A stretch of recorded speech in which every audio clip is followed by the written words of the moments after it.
Karen read the message twice, the unexpected apology stirring something uneasy inside her. She typed back carefully, "Thank you.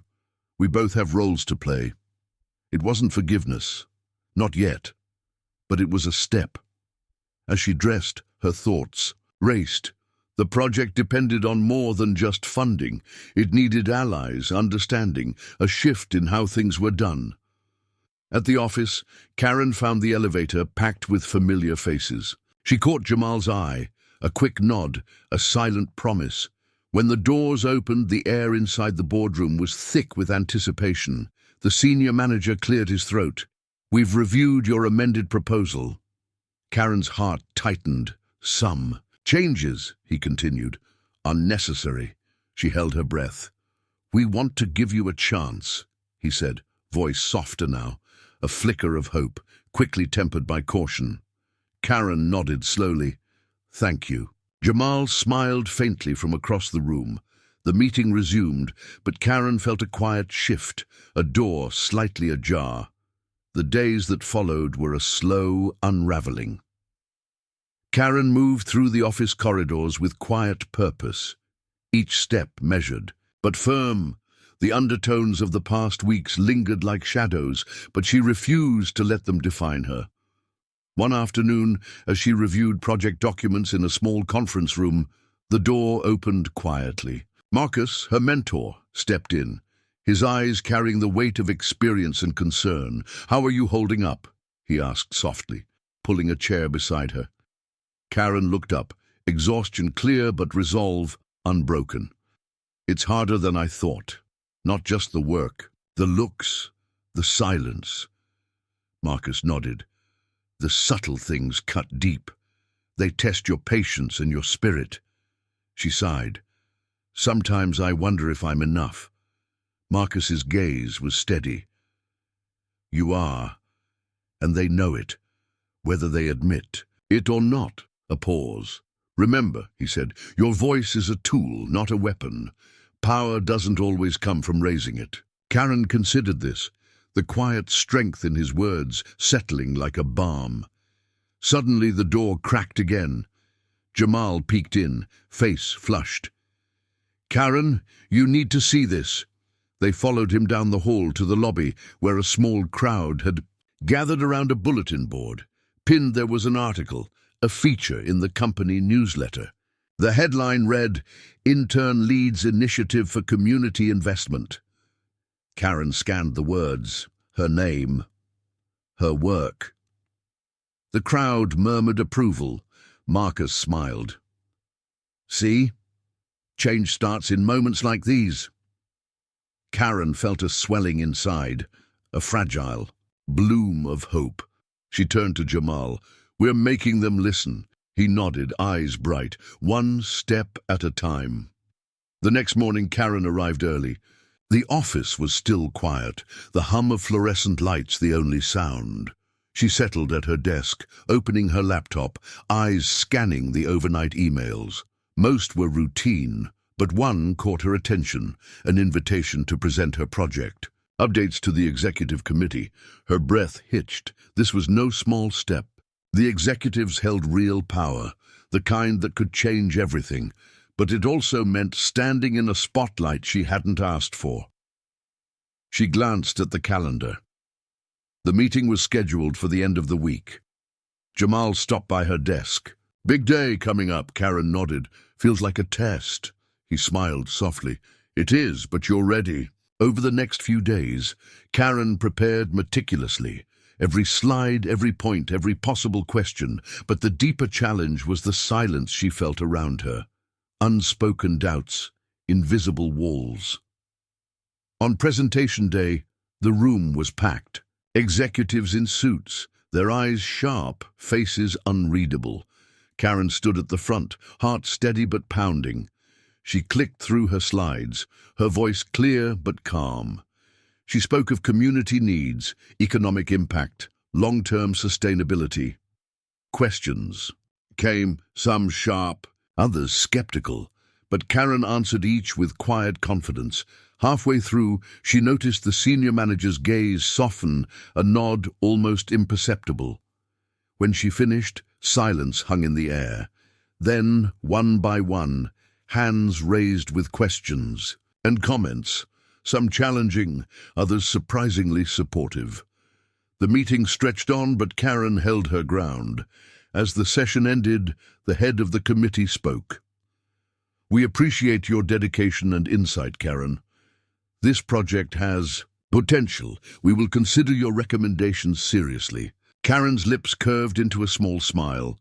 Jamal caught her eye from the back of the room, a silent, victorious grin. The days after the presentation brought a fragile calm. Karen returned to her routine, but the atmosphere around her subtly changed. Conversations that once skirted around her now included nods of acknowledgement. The senior manager no longer avoided her gaze, but met it with something closer to respect. One afternoon, as she was organizing files, Rick appeared at her desk, I wanted to say. "Thanks," he said, voice hesitant. Karen looked up, surprised. "For standing your ground," he added quickly, as if afraid to be vulnerable. She studied him. His usual stern mask softened. "It wasn't easy," she said quietly. Rick nodded, eyes sincere. "No, it wasn't. I misjudged you." Karen gave a small smile. "We all make mistakes." He glanced away, then back. "If you ever need anything." Karen nodded. "I know." Later that week, the board approved initial funding for the project. It wasn't everything she hoped for, but it was a start, a foothold. Karen stood in the sunlight outside the building, the city buzzing around her. She took a deep breath, feeling the weight inside her shift from burden to possibility. Her phone buzzed, a message from Marcus. "You did it." Karen smiled softly, fingers tapping a reply. "We did it." Karen sat in the cafe across from Marcus, the late afternoon light casting soft shadows on their faces. The city buzzed around them, but inside this small bubble there was a different kind of energy, one of cautious optimism. "You've come a long way," Marcus said, stirring his coffee. "Not just in the project, but here." He nodded to her heart. Karen smiled, a little tired but proud. "It's been a battle every step." Marcus leaned back. "It always is when you're breaking ground." She paused, looking out the window. "Sometimes I wonder how many battles I'll have to fight before it's truly over." Marcus's eyes were steady. "That's the thing. It's never really over. But you've made cracks where there were none. Others will walk through those cracks now." Karen nodded slowly. "I just want the next ones to have it easier." He reached across the table, a firm, encouraging grip. "You're building something bigger than yourself." She took a deep breath, the weight of that settling in. Outside, a group of children laughed, their voices bright and free. Karen thought of the future, one where voices like hers weren't questioned, where presence was enough. "Thank you, Marcus," she said softly. "For what?" he asked. "For reminding me why I fight." They sat quietly, the city's noise fading into the background. Karen's phone buzzed late one evening as she packed up her desk. The message was brief. "Meeting moved up. Execs want to hear from you again." Her heart skipped. The opportunity and pressure had doubled. The next day, she arrived early, nerves tight but resolve steady. The executive conference room was colder this time, the stakes higher. As she set up her presentation, the head of the committee approached. "Karen, this is your moment. Speak your truth." She nodded, swallowing the lump in her throat. The room filled quickly. This time, it wasn't just the project on the line, it was her. She began with the numbers, but then shifted. She spoke of the people behind them, the communities waiting, the hopes tethered to this work. Voices interrupted. Some doubtful, some curious. One senior executive leaned forward. "You're asking us to trust in something intangible." Karen met his gaze. "Sometimes the most real things are the ones we can't see right away." Silence rippled. She spoke of justice, not just profit, of equity, not just growth. The room softened.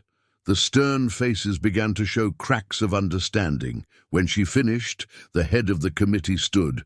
"We will increase your funding, and we want you to lead the next phase." A ripple of surprise. Karen exhaled, steady and calm.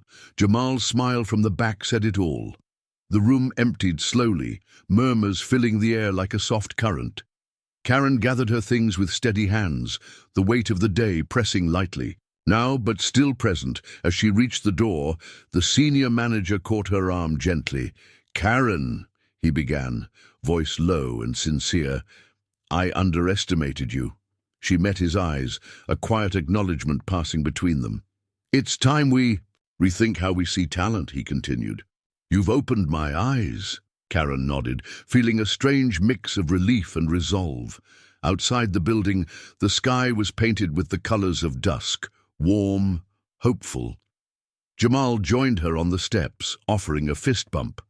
"We did more than survive," he said. "We changed the game." She smiled, the exhaustion fading into something fierce and bright. The fight was far from over, but now it carried a new rhythm, a beat of progress, dignity and quiet power. The next morning brought a fresh challenge. Karen's inbox flooded with messages, some congratulatory, others cautious, a few outright dismissive. The undercurrents of resistance had not vanished. They had only shifted shape. In the lunchroom, she found herself surrounded by a mix of colleagues. Some offered smiles, tentative and unsure. Others lingered in silence, watching, waiting. Jamal slid in beside her, whispering, "The real test begins now." Karen nodded. "It's easier to fight when you're the outsider. Harder to keep the ground when you're inside." They shared a look, one of understanding born from shared struggle.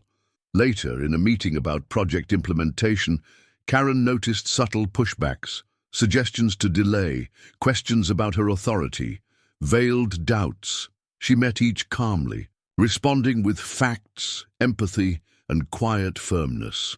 When a senior executive questioned her leadership, Karen leaned forward. "I'm not here to lead by command," she said softly, "but by collaboration and respect."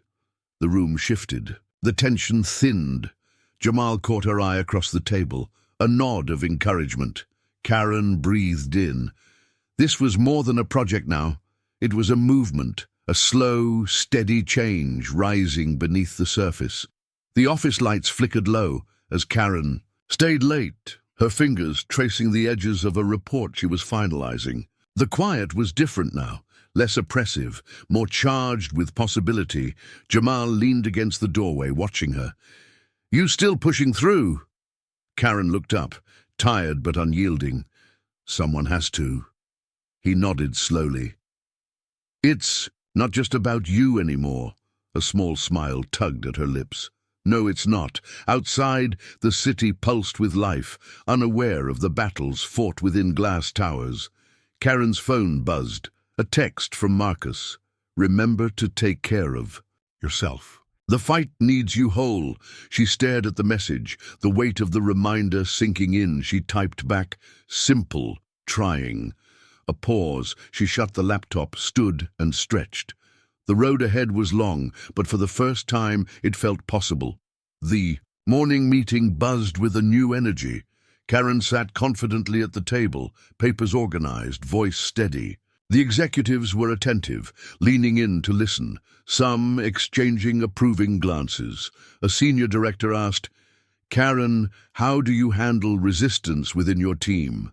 She paused, choosing her words with care. "By creating space for every voice. Respect isn't given, it's earned through trust and understanding." The room nodded, a subtle shift in tone. After the meeting, the senior manager approached her quietly. "You've changed the conversation around here." Karen smiled. Softly, "It's only the beginning." Walking down the hallway, she felt the weight of the past months lift slightly, replaced by something lighter, a quiet confidence born of hard-fought battles. Outside, the city stirred to life, hopeful and relentless. The morning meeting unfolded. Like a careful dance, every word weighed, every glance measured. Karen sat at the long, polished table, her hands resting lightly on the stack of documents she had prepared with painstaking care. The usual coldness that once lingered in the room had softened just enough to make space for possibility. The executives, those formidable faces that once held quiet skepticism, now leaned in with cautious curiosity. It was a small victory, but a meaningful one. The senior director, a man known for his sharp tongue and harder judgments, broke the silence. Karen, this project challenges long-standing protocols. How do you plan to manage the inevitable resistance within your team? Karen met his eyes squarely, feeling the weight of unspoken doubt behind the question. She inhaled slowly, steadying herself. Leadership isn't about command or control, she said, her voice calm but resolute. It's about creating space, where every voice is heard, where trust is built and respect is earned through empathy and collaboration. A flicker of surprise passed over his face, quickly masked by a thoughtful nod. Around the room, heads turned, murmurs of agreement stirring, softly like a breeze through dry leaves. The atmosphere shifted imperceptibly, but Karen felt it deeply, a crack opening in the armor of resistance. After the meeting ended, as the room emptied and murmurs faded, the senior manager approached her quietly. His eyes no longer held condescension, but something closer to respect. "You've changed the conversation here," he said, voice low and sincere. Karen returned his gaze, a small, genuine smile tugging at her lips. "It's only the beginning," she replied softly. As she walked down the long hallway, the hum of the building around her seemed lighter, less oppressive. The battles behind her were heavy, but the road ahead carried new hope. A fragile, yet growing confidence born from months of quiet persistence. Outside, the city awoke with its usual noise and chaos, relentless and indifferent. But inside Karen, something had shifted. A seed had taken root. Karen noticed the subtle shift in the office atmosphere in the days that followed. Conversations that had once skirted around her name now included her insights. The faintest nods of approval appeared where there had been silence. It was not a revolution, but a gentle unfolding, a recognition that her presence mattered. One afternoon, as she prepared notes for a strategy meeting, Rick appeared quietly at her doorway. His usual guarded expression softened, replaced by something unfamiliar. "Respect." "Karen," he began, hesitating. "I wanted to apologize for earlier. I misjudged you." She looked up, surprised but steady. "Thank you, Rick. That means a lot." He nodded, uncomfortable but sincere. "It's not easy for me either. I'm learning." Karen gave a small smile, warmth easing the tension. "We're all learning." The moment was brief but meaningful, an unspoken truce born from shared humanity. Later, word spread that the board had approved initial funding for her project. It wasn't the full amount she hoped for, but it was a critical first step, a foothold to build upon. Standing outside the building in the afternoon sun, Karen felt the weight she'd carried begin to lighten. The city pulsed around her, indifferent yet alive. And for the first time in a long while, she allowed herself a quiet hope. Her phone buzzed. A message from Marcus. "You did it." Karen smiled softly and replied, "We did it." Karen's phone buzzed late that evening as she packed up her desk. The message was brief but clear. "Meeting moved up. Execs want to hear from you again." Her heart tightened. This was no ordinary call. It meant the stakes had risen. The executives, the gatekeepers of real power, wanted more from her. A second chance, or perhaps a final test. The next morning, she arrived. Early nerves coiled but resolve firm. The executive conference room was colder than before, the tension palpable. As she set up her laptop, the head of the committee approached her. "Karen, this is your moment. Speak your truth." She nodded, swallowing the lump in her throat. The room filled quickly. Executives in sharp suits, eyes like hawks. This time, it wasn't just about data or projects, it was about her credibility, her very presence. Karen began with the numbers but soon shifted tone, weaving stories of the communities behind the figures, the people whose futures depended on this funding. Voices rose, some skeptical, others curious. One senior executive challenged her directly. "You ask us to trust something intangible." Karen met his gaze steadily. "Sometimes the most real things are the ones we can't immediately see." Silence rippled through the room. She spoke not just of profit, but of justice, not just of growth, but of equity.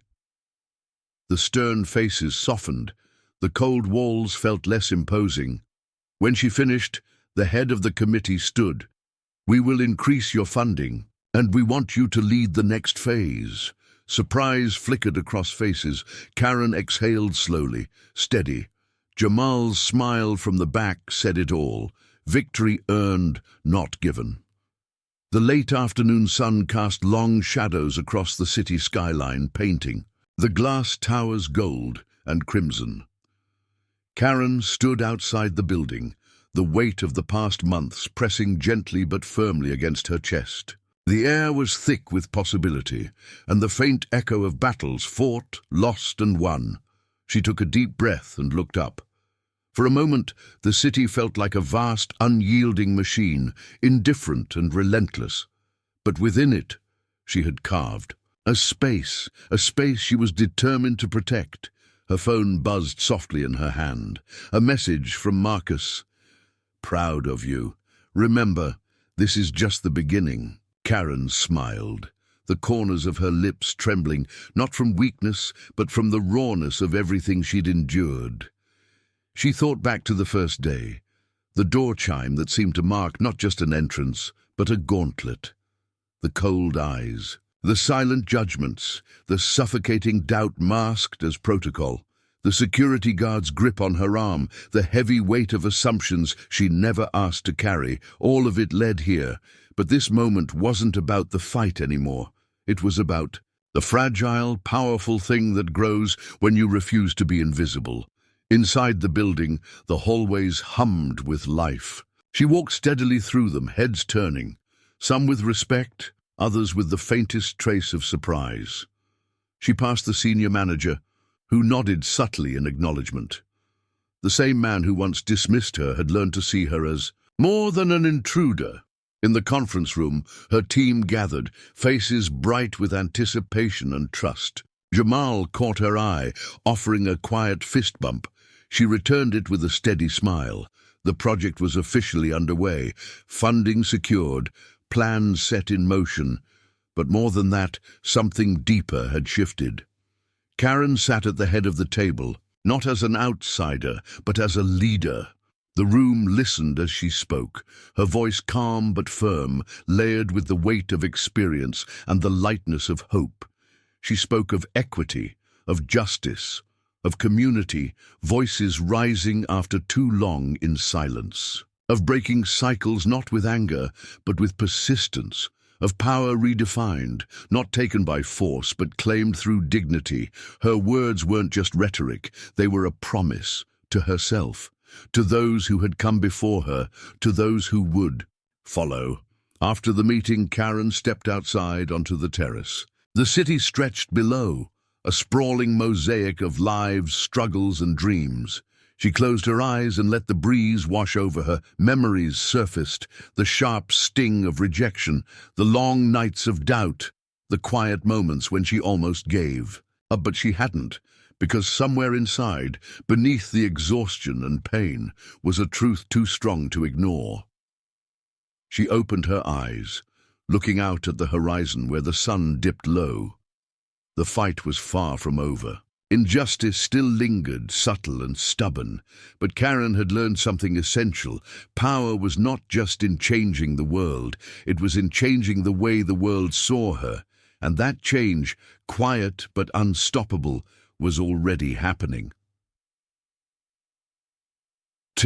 Sun finally set, leaving a trail of glowing embers across the sky, and in that fading light, Karen felt something she hadn't in a long time: peace.